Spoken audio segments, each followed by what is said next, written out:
O, yan na, boss. Buo na yan, ha? Ang iyong kahilingan ay pinagbigyan. O, di ba? Ayan na yan sa baso, pinggan.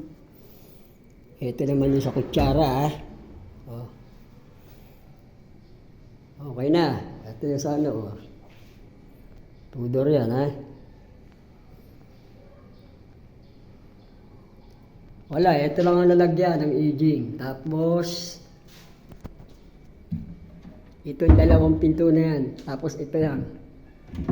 Yan, yung tatlo na yan. Yan lang ang lalagyan. Tsaka itong isa sa taas. Dahil pang kulang. Ito, tapos na ito lahat sa baba. Okay ka na dyan.